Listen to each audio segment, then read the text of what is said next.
আমরা এখন আছি ফেনী মেইন শহরের ভিতরের কিছু আশ্রয় কেন্দ্রে, যেখানে আসলে মানুষ পৌঁছাতে পারছে না।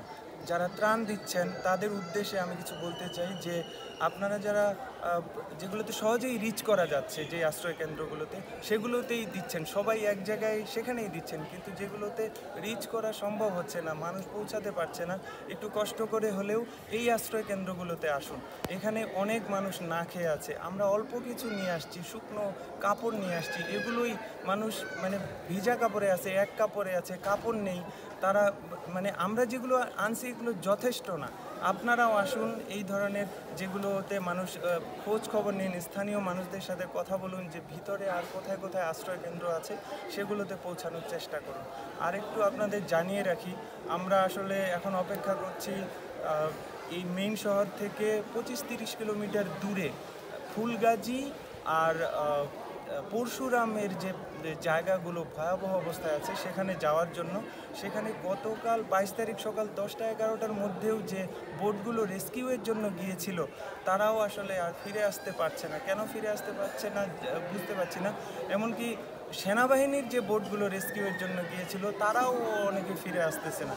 তো এটা মূল কারণটা আসলে ওখানে যেদিকেই তাকানো হচ্ছে সেদিকেই পানি আর পানি, আর স্রোত বেশি। এখন আমাদের অপেক্ষা যে স্রোতটা যদি একটু কমে যায়, তাহলে আমরা অনেকেই সেখানে গিয়ে তাদেরকে রেস্কিউ করতে পারবো। এখন আসলে উপরওয়ালার কাছে দোয়া আশীর্বাদ করা ছাড়া আমাদের আর আসলে কিছু করার নেই। অনেকেই পুরান ঢাকা থেকে, সদরঘাট থেকে নৌকা ভাড়া করে ট্রাকে করে নিয়ে আসতেছেন, কিন্তু ঢাকা চিটাগাংয়ের যে হাইওয়েটি, ওখানেও এত জ্যাম লেগে আছে, এগুলোও দেখার কেউ নেই। ওখানে পোর্টের যে কার্গো ভ্যানগুলো হাজার হাজার, ওগুলো অকারণে আছে, এগুলোকে বন্ধ করে দেওয়া উচিত। রেস্কিউয়ের জন্য যারা আসতেছে নৌকা নিয়ে, বোটের এখানে খুব প্রয়োজন, তো এরা আসতে পারছে না। পার্শ্ববর্তী চিটাগাং থেকে বোট নিয়ে আসতেছে, এখানে পার্সোনালি অনেকে নিয়ে আসতেছে তাদের ফ্যামিলিগুলোকে বাঁচানোর জন্য, কিন্তু এখানকার যারা স্থানীয়, যারা ঢাকায় চাকরি করত, তারাও এখানে এসে নিজের শহরে এসে হাত পা ছেড়ে দিয়ে তারা বসে আছে, কিছুই করতে পারছে না। তারা নিজেরা স্থানীয় হওয়া সত্ত্বেও তারা বোট জোগাড় করতে পারছে না, তারা যেতে পারছে না। এমনকি ইন্টারনেট নাই, ফোনে পাওয়া যাচ্ছে না এখানে। এই শহরে এখন কোনো মানে ফোন কলে কেউ করা যাচ্ছে না। আমরা যে আসছি, আমরাও আমাদের পরিবার খোঁজ খবর দিতে পারছি না যে আমরা কোথায় আছি, কিভাবে আছি। তো এখানে আমরা ভিডিও করে নিয়ে যাচ্ছি, যেখানে ইন্টারনেট আছে পার্শ্ববর্তী কোনো জায়গায় গিয়ে ভিডিওটা আপলোড করব। আপনারা দয়া করে, যদি আমাদের উপর কারো আস্থা থাকে, আমাদের পরিচিতরা অন্তত আমাদের মাধ্যমে কিছু দিতে চাইলে অবশ্যই দিতে পারেন। আমরা একদম প্রপার মানুষগুলোর কাছে পৌঁছে দিব। আপনাদের ত্রাণগুলো, আপনাদের আর্থিক সহযোগিতাগুলো প্রপার জায়গায় পৌঁছাবে।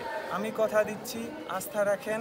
কারণ এইটা নিয়ে, ত্রাণ নিয়ে অনেক বিতর্কিত হয়েছে এর আগের বন্যাগুলোতে, অনেকেই ফ্রড করেছে, কিন্তু আসলে এখন ওগুলো ভাবার কোনো সময় নেই, কোনো অবকাশ নেই।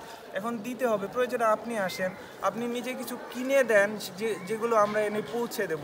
আপনারা আসতে না পারলে টাকা দেন, যেগুলো আমরা ভিডিও করে দেখাবো। কিন্তু আমাদের একটা কন্ডিশন যে আমরা যাদেরকে ত্রাণ দিচ্ছি তাদের ভিডিও আমরা করছি না। তাদেরকে কিভাবে দিচ্ছি, তারাও বিব্রত হয়, তারা যে ধরনের মানুষই হোক। কারণ এখানে অনেক মানুষ আছে কিছুই মানে চাচ্ছে না। আমরা এনে আমাদেরও অভিজ্ঞতা হচ্ছে, আমরা এসে ঢেলে দিচ্ছি, সবাই যে যার মতো করে নিয়ে যাচ্ছে। যারা নিতে পারে, চাইতে পারে, তারা নিয়ে যাচ্ছে, কিন্তু অনেকে চাইতে পারতেছে না, তারা গোপনে বসে আছে। তাদের কাছেও পৌঁছাইতে হবে। তো এই জিনিসগুলোর জন্য আমি সবার কাছে অনুরোধ করব যে আপনারা যে যার যতটুকু পারেন এগিয়ে আসেন। আমি আমাদের যোগাযোগের সমস্ত কিছু, ফোন নাম্বার, বিকাশ নাম্বার ক্যাপশনে দিয়ে দেবো। প্লিজ, আমরা উপকৃত হব, বন্যার্ত মানুষরা, অসহায় মানুষরা উপকৃত হবে। আপনারা এগিয়ে আসুন প্লিজ। ধন্যবাদ।